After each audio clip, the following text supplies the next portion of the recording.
Encontramos-nos na Praça Gomes Teixeira, na cidade do Porto. Um nome que designa aquele que foi o primeiro reitor da universidade da cidade. Embora, em rigor, a maior parte dos portuenses designa esta praça como a Praça dos Leões, tendo em conta essas figuras aladas que dominam uma fonte monumental que aqui foi colocada nos finais do século XIX. Uma praça que já nos inícios do século XX, por volta de 1915, esteve mesmo para se tornar no coração da cidade. Isto porque, nessa altura, chega a ser equacionado colocar aqui o edifício dos Passos de Conselho, dominando o lado norte da praça. Os defensores dessa possibilidade, depois acabou por não se concretizar e o edifício da Câmara seria instalado, onde hoje encontramos, na Avenida dos Aliados, mas os defensores dessa hipótese argumentavam que faria todo sentido colocar aqui, nesse lado norte da praça, a Câmara Municipal, porque pouco tempo antes, em 1911, no lado oposto, no lado sul, se havia criado a Universidade do Porto, uma importante instituição de ensino. A verdade, no entanto, é que este edifício é muito anterior. Aliás, as próprias origens da Universidade do Porto recuam muito no tempo.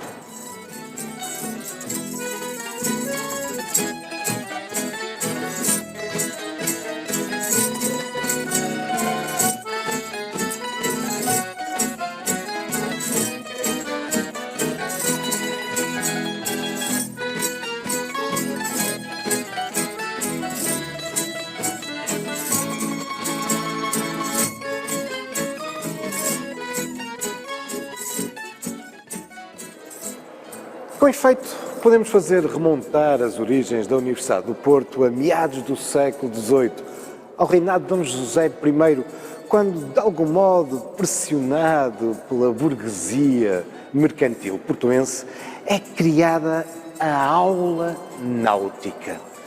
Uma aula que seria reforçada alguns anos depois, já no reinado de sua filha, Dona Maria I, pela aula de desenho e debuxo.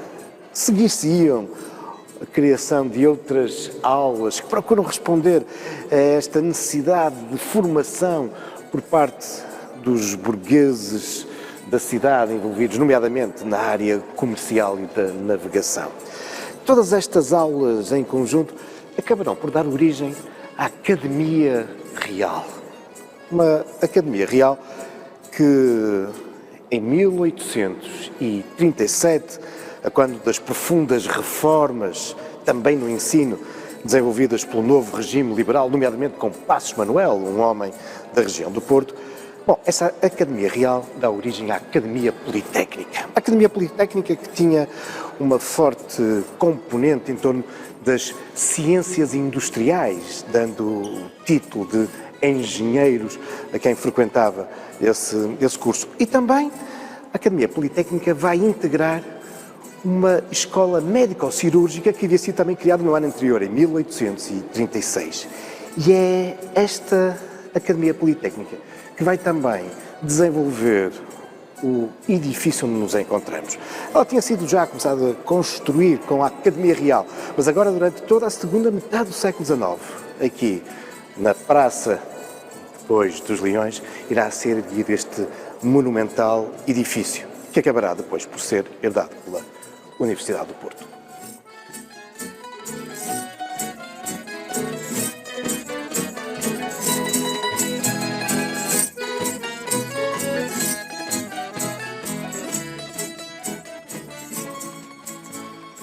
Um novo regime saído da implantação da República em 1910 vai apostar de um modo decisivo no ensino. Multiplicam-se as escolas primárias, do ensino básico, diríamos hoje, também uma grande aposta no ensino técnico e também no ensino superior. Criando-se, logo poucos meses após a implantação da República, duas novas universidades, a de Lisboa e a do Porto, logo em março de 1911. Uma universidade que vai ser concebida de início com 3 faculdades. Uma faculdade do comércio, que em rigor nunca se chegou a concretizar.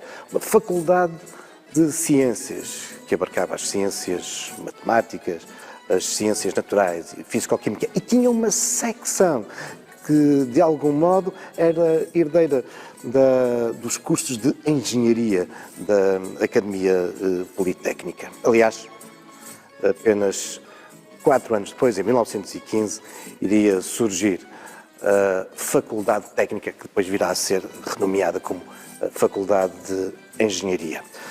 A outra faculdade que surge logo com o aparecimento da Universidade do Porto, herdeira da Escola Médico-Cirúrgica, é a Faculdade de Medicina. Nos anos seguintes, irão surgir outras faculdades. A Faculdade de Letras, por exemplo, que, no entanto, acabará por ser extinta pelo novo regime do Estado Novo da ditadura militar, logo em 1926. Vai surgir também, entretanto, a Faculdade de Farmácia, mais tarde a de Economia, e num processo que, ao longo destes mais de 100 anos, acabou por transformar a Universidade do Porto uma das principais instituições de ensino do nosso país, a segunda maior universidade do país. Uma longa história repleta de nomes marcantes, de reitores, de professores e, claro, de alunos.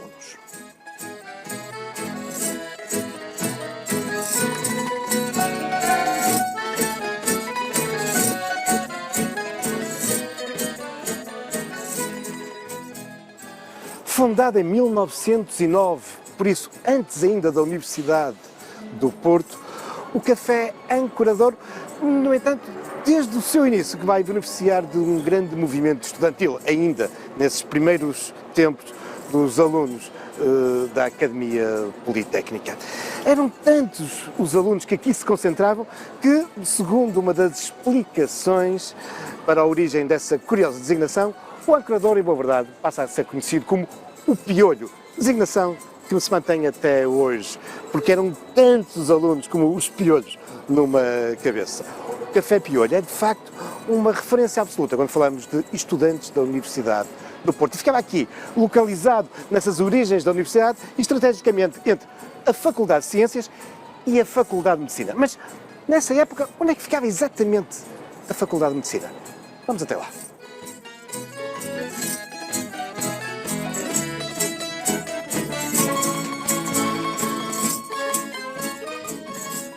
Instalada desde 1959 no Hospital de São João, a Faculdade de Medicina da Universidade do Porto, durante as suas primeiras décadas de existência, viveu junto de um outro hospital, o de Santo António, num edifício que é fronteira a esta unidade hospitalar e onde já funcionara a Escola Médico-Cirúrgica, que de resto nascera aqui, no topo sul do Hospital de Santo António. E foi aqui, nesta Faculdade de Medicina, que em 1920 tem início aquela que é uma das mais arraigadas, históricas tradições académicas da cidade, a queima das fitas, que, ao contrário do que muita gente pensa, não é assim tão mais recente do que a famosa queima das fitas da Universidade de Coimbra, que, em rigor, tinha começado apenas um ano antes, em 1919.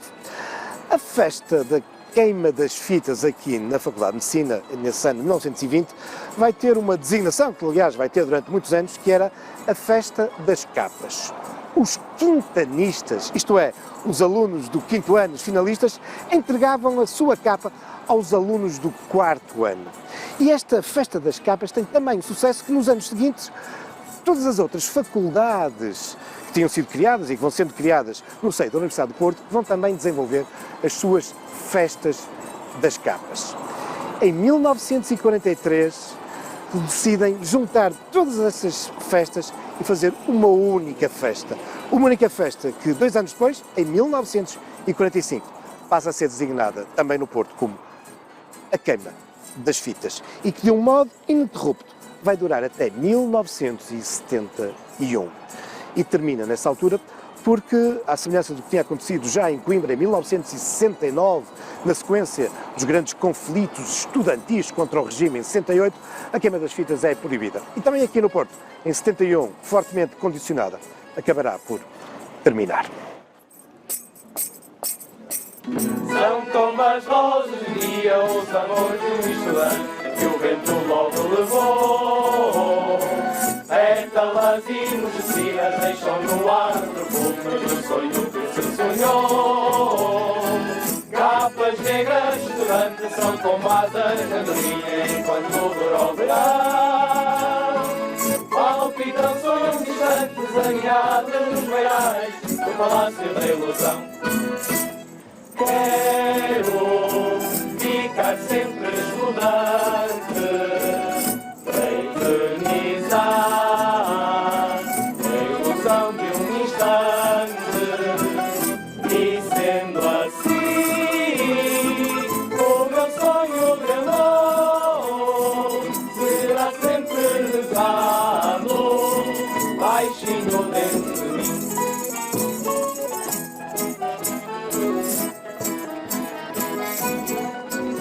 Fortemente condicionada nos finais do Estado Novo, da ditadura, a queima das fitas, nomeadamente o seu desfile, que é mesmo proibido, acabará por ressurgir depois da recuperação da liberdade, depois do 25 de Abril de 74. É verdade que nos primeiros anos, após a Revolução, há um grande debate. Deveria-se ou não manter a queima, vista por alguns como algo muito demasiado tradicionalista. Outros, no entanto, defendem que se deve manter a tradição e que não deixa de ser uma forma dos estudantes manifestarem o seu espírito crítico. E a verdade é que a partir de 1978-79 a queima das fitas irá regressar.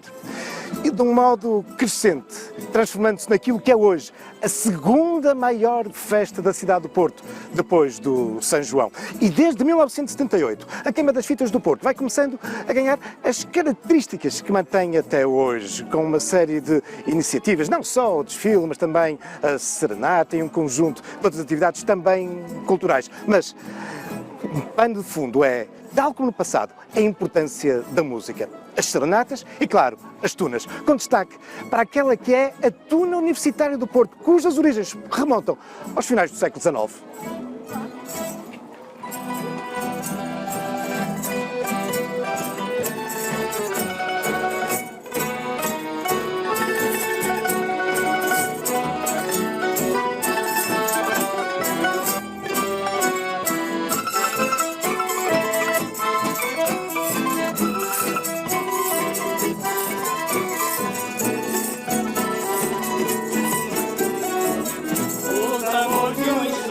São coisas longas do mar, que os ventos logo maneiram. Pairam na vida dos santos, logo nascem, depois morrem, não se sabe se nasceram. Mocidade, oh mocidade, louca, ingênua e generosa e faminta de ilusão, que nunca sabe motivos de quanto queiram capricho, ou lhe digam coração.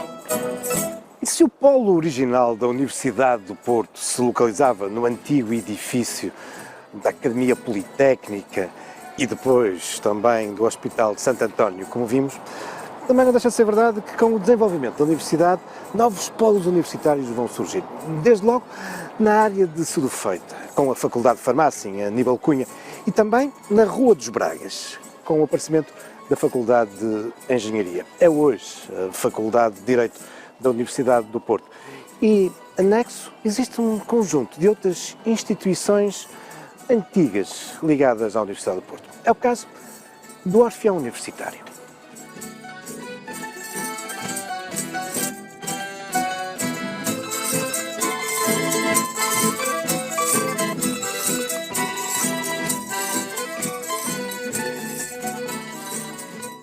É muito antiga e repleta de tradições a história do Orfeão Universitário do Porto. Aqui, na sua sede, no seu espaço museológico, podemos observar muitos desses episódios do passado que marcaram a história não só desta instituição, mas da própria universidade. Por exemplo, uma fotografia da participação dos estudantes deste Orfeão no cortejo carnavalesco de 1914, de algum modo anunciando aquilo que depois, durante as décadas seguintes, onde ser também uma das fortes marcas das festas de estudantes, os seus cortejos. Ou aqui, esta foto da década de 60, em que podemos ver uma serenata, um sarau, onde os estudantes da universidade vão cantando nas escadas do terreiro da Sé, uma tradição que se mantém até aos nossos dias.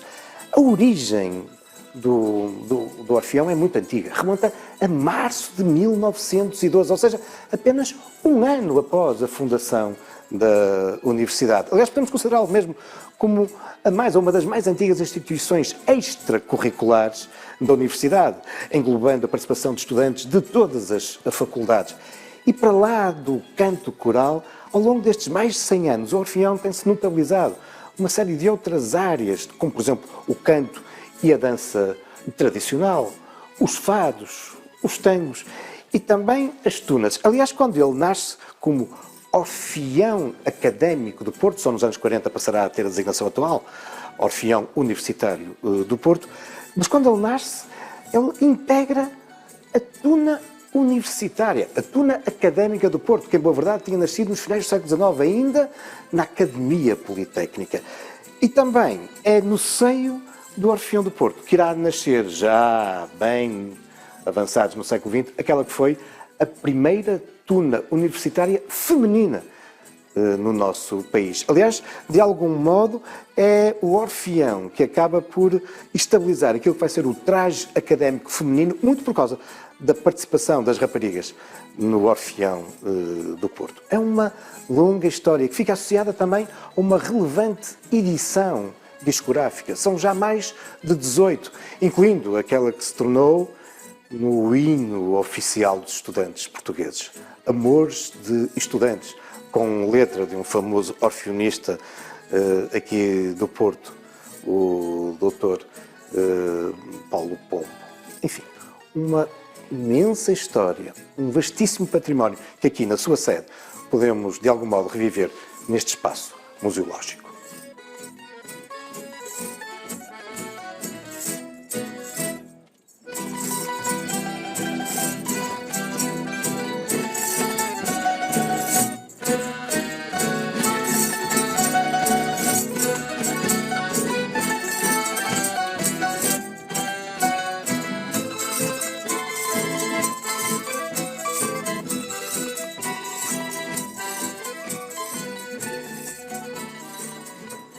Estamos agora na Rua de António Granjo, uma transversal da Rua do Heroísmo, no interior daquela que é a última das repúblicas que persiste na cidade do Porto, uma república universitária. Trata-se da República dos Lisos. Aliás, muito dentro do espírito jocoso dos estudantes, uma república com um nome muito curioso, Real República dos Lisos. E as repúblicas têm muito a ver com essa também característica do mundo académico, o espírito de interajuda, solidário entre os estudantes universitários, que através das repúblicas vêm tentar resolver um dos grandes desafios, um dos grandes problemas que se colocavam aos estudantes, que tem a ver com a residência. As repúblicas são edifícios, são casas onde os estudantes se vão alojar e geridas por eles, com espaços comuns que partilham. É uma experiência que um grande sucesso em Coimbra, onde ainda hoje subsistem mais de 20 repúblicas, mas houve também repúblicas, ainda existem algumas em Lisboa e também aqui no Porto, sendo que esta é a última de todas essas que marcaram também a história da Academia da Universidade do Porto. A Real República dos Lisos está, por esta altura, a comemorar os seus 60 anos de existência. Foi com efeito em 1959 que um grupo de 13 estudantes, da sua esmagadora maioria de engenharia, mas também alguns de farmácia, e alguns provenientes de Coimbra, vão então fundar esta República. Não era então ainda aqui, neste edifício. Aliás, passou por vários lugares. Esteve na Rotunda da Boa Vista, passou também pela Avenida da Boa Vista e vai depois instalar-se na Rua de Faria Guimarães. E este é um período que fica também associado às lutas estudantis, onde os lisos, os repúblicos desta estrutura vão também participar, nomeadamente no famoso desfile da Queima das Fitas em 68, em que os estudantes se apresentam todos acorrentados numa denúncia do regime opressivo que então se vivia no nosso país e que levará, de resto, depois nos anos seguintes, à proibição dos desfiles na Queima das Fitas e a muita contenção nas manifestações estudantis associadas à queima. Entretanto, já depois de 25 de abril de 74, Em 1985, os lisos são despejados desse edifício na rua Faria Guimarães. Aliás, é um momento em que esta República tem aqui algum pioneirismo e protagonismo num movimento nacional que vai reunir todas as repúblicas na defesa do espírito destas instituições. Serão indemnizados e acabarão depois por se instalar neste imóvel onde até hoje o espírito das repúblicas subsiste, adaptando-se também aos tempos. E prova disso é o facto de, desde 2012, os lisos passaram também a contar com, além dos repúblicos, as repúblicas. Aliás, hoje, quase 50% dos estudantes que aqui vivem são mulheres.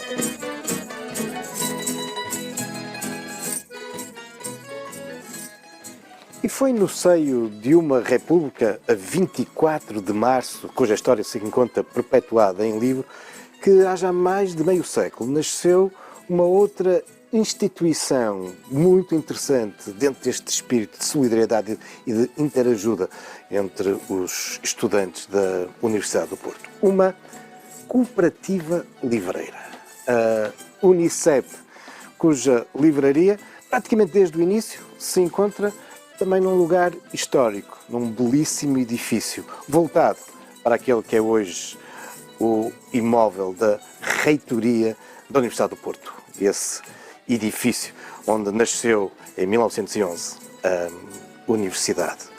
Uma cooperativa livreira. É, do seu tipo, a única que existe na região.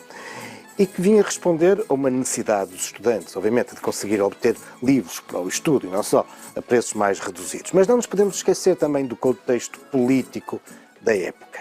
Fundada em 1963, a Unicep surge numa época de grande envolvimento dos estudantes no combate à ditadura. Em 62 tinha havido grandes revoltas e movimentos na Universidade de Coimbra.